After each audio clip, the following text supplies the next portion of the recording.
नमस्कार दोस्तों। बांग्लादेश में प्रधानमंत्री पद से इस्तीफ़ा देने के बाद शेख हसीना ने अमेरिका पर कसा है एक बहुत बड़ा तंज, या फिर हम कह सकते हैं कि इन्होंने सोशल मीडिया के माध्यम से या फिर जो हमारे पत्रकारिता जो क्षेत्र है उसके माध्यम से अमेरिका के ऊपर लगाया है एक बहुत बड़ा इल्ज़ाम। जी हाँ, अगर हम राजनीति के कुछ ऐतिहासिक पन्नों को अगर हम पलटेंगे तो हम ये पाएंगे कि कहीं ना कहीं अमेरिका ने बांग्लादेश को अप्रत्यक्ष रूप से एक धमकी दी थी।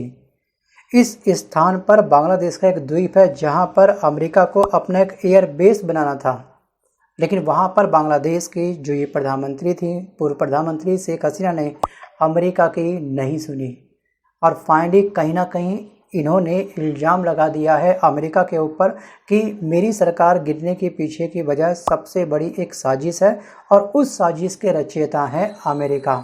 दोस्तों, इकोनॉमिक टाइम्स की ये कटिंग आप देखिए, ये न्यूज़ की कटिंग है और इसमें हसीना ने एक बयान जारी किया है और ये इंटरव्यू या फिर ये बयान दिया है इन्होंने इकोनॉमिक टाइम्स के एक पत्रकार को, जिसमें इन्होंने ये कहा है कि सेंट मार्टिन द्वीप ना देने की वजह से उन्हें सत्ता से बेदखल कर दिया और प्रधानमंत्री पद से इस्तीफ़ा देने और बांग्लादेश छोड़ने के बाद शेख हसीना की ये पहली टीका टिप्पणी है। राइट, ध्यान रखिएगा, किसी रिपोर्टर को इन्होंने पहली बार अपना इंटरव्यू दिया है और शेख हसीना ने ये भी कहा है कि मैं सत्ता में बनी रह सकती थी अगर मैं सेंट मार्टिन द्वीप की संप्रभुता को छोड़ देती बड़ी आसानी से और अमेरिका को बंगाल की खाड़ी में अपना प्रभुत्व कायम करने दिया होता, तो मैं आज बांग्लादेश की प्रधानमंत्री होती और वहाँ पे इस तरह के दंगे वंगे नहीं होते। और उनके इस बयान ने फिर से सेंट मार्टिन द्वीप को चर्चा में ला दिया। दोस्तों, ये द्वीप कोई छोटा बड़ा द्वीप नहीं है। अमेरिका का लगातार अप्रत्यक्ष रूप से बांग्लादेश के पीएम के ऊपर एक दबाव था क्योंकि इस स्थान पर अमेरिका को अपना एक एयरबेस तैयार करना है और आखिरकार अगर एयरबेस तैयार करना है तो अमेरिका ने क्या क्या दावे किए हैं? बस ऐसे ही बोल दिया एयरबेस तैयार नहीं, क्या वास्तविक रूप से इस द्वीप पर अमेरिका का हक है? डॉक्यूमेंट क्या इसके बाद पूरे हैं?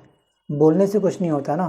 लेकिन यहाँ पे इससे पहले हमको समझना होगा कि ये जो मार्टिन द्वीप है, सेंट मार्टिन द्वीप का मुद्दा 1960 से चला आ रहा है, क्योंकि उस समय जो पूर्वी पाकिस्तान छात्र लीग के छात्रों जितने भी थे वो और कुछ वामपंथियों ने ये आरोप लगाया है कि पाकिस्तान के सैन्य तानाशाह जनरल आयूब खान ने भारत का मुकाबला करने के लिए सैन्य अड्डा बनाने के लिए इस द्वीप को अमेरिका से पट्टे पर लिया था। इसके कोई डॉक्यूमेंट वैसे नहीं है, मतलब कि पाकिस्तान ने अब भारत का मुकाबला करने के लिए इस स्थान को थोड़े से समय के लिए लीज पर लिया था। अमेरिका ने लीज पर दिया था पाकिस्तान को कि आसानी से वो हमारे साथ वॉर कर सके। सोचिए, तो कहीं ना कहीं जो हम सगा बोलते हैं ना इस समय हम लोग कि अमेरिका हमारा काफ़ी सगा है, या फिर ऐसा नहीं है, ये प्रॉपर एक राजनीति होती है। मैं सिंपल बोलता हूँ कि राजनीति में परत दर परत चढ़ी होती है, जैसा हमको दिखता है वैसा होता नहीं है। राइट, आप एक परत निकालोगे दूसरा चेहरा तैयार, दूसरी परत निकालोगे तीसरा चेहरा तैयार। जैसे प्याज होता है सेम वैसे ही एक समय के बाद प्याज भी खैर समाप्त कर देता है अपनी परतों को, लेकिन राजनीति कुछ और ही कहती है। अब इन्होंने अमेरिका ने ना तो कोई डॉक्यूमेंट दिखाया कि इस द्वीप पर उनका राइट है, बस बोल दिया एयरबेस तैयार करना है और बांग्लादेश मान जाए, परमिशन दे दे। नहीं है ऐसा पॉसिबल। 1971 में बांग्लादेश बनने के बाद से ये विवाद दोस्तों ठंडे बिस्तर में चला गया था। अब साल 2023 में हसीना ने फिर इस बात का मुद्दा उठाया था क्योंकि लास्ट ईयर थोड़े से अप्रत्यक्ष रूप से सूचना आई थी कि अमेरिका का कहीं ना कहीं रुझान है इस द्वीप पर और अमेरिका का ये भी दावा है कि इस पर उसका ही अधिकार है क्योंकि इसने तो वो ज़मीन पट्टे पे दी थी और इसको ज़रूरत नहीं थी, तो इतने सालों से वो शांत था अमेरिका। अब उसको ज़रूरत पड़ रही है, उसको एयरबेस तैयार करना है इस द्वीप पर, तो बांग्लादेश कैसे मना कर सकता है भाई? बांग्लादेश की सरकार कैसे मना कर सकती है, वो भी अमेरिका को?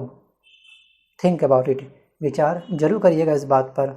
क्या लगता है आपको कि कौन सा पक्ष सही है और कौन सा पक्ष गलत है? अनलॉक द माइंड के अंतर्गत ये आप मुझे क्वेश्चंस का आंसर सेंड जरूर करिएगा। साल 2023 में शेख हसीना ने अपने चुनाव प्रचार के दौरान इस द्वीप का पहली बार प्रयोग किया था। इतने सालों तक ये शब्द ठंडे बस्ते में चला गया था और इन्होंने इस द्वीप का प्रयोग किया था विपक्ष की जो पार्टी थी उस पर कटाक्ष या फिर तंज कसने के लिए। इन्होंने ये कहा था जनता से कि अगर ये पार्टी आती है मतलब कि अगर बीएनपी आती है तो ये कहीं ना कहीं इस द्वीप को बेच देगी। और बेचने का अर्थ क्या था, किसे बेचेगी, वहाँ की जनता भी बखूबी जानती है कि इस द्वीप की इम्पोर्टेंस किस देश के लिए सबसे अधिक है। बस ये मामला कहा गया था। उसके बाद दोस्तों कहीं ना कहीं इनके कानों में अप्रत्यक्ष रूप से ये बात आई थी इस साल अप्रैल 2024 में कि अमेरिका कहीं ना कहीं इस द्वीप पर अपना दावा कर रहा है, उसको यहाँ पर एयरबेस तैयार करना है। अगर वो अमेरिका के आड़े आती है तो कहीं ना कहीं जो शेख हसीना की वर्तमान में चल रही सरकार है वो खतरे में पड़ सकती है। और फाइनली ऐसा हुआ। तो जब इंसान अकेले में मंथन करता है अपनी गलतियों का, अपनी कमियों का, तो कहीं ना कहीं उसको क्या वजह है वो ज़रूर मालूम पड़ती है, चाहे हम लोग आम इंसान हों या फिर एक बहुत फेमस बड़ी पर्सनैलिटी क्यों ना हो। तो इनको इस बात का तो आइडिया कहीं ना कहीं लग चुका है कि इसके पीछे या तो अमेरिका का हाथ है या फिर कहीं ना कहीं पाकिस्तान का हाथ है। आज के इस वीडियो में बस कर इतना ही। बट जाने से पहले आपसे एक सवाल यह है कि अगर शेख हसीना भारत के अंदर इस समय रह रही हैं और भारत के अंदर रहते हुए मीडिया को इस तरह की टीका टिप्पणी करना, वो भी उस देश के लिए जो देश कहीं ना कहीं भारत के लिए भी एक बहुत ही महत्वपूर्ण रोल अदा करता है, ये आने वाला खतरा क्या भारत के लिए बन सकता है? जी हाँ, इनकी जो स्टेटमेंट है वो क्या भारत के लिए एक बहुत बड़े खतरे को जन्म दे सकती है? मंथन करके आप मुझे कमेंट जरूर करिएगा। ठीक है, धन्यवाद।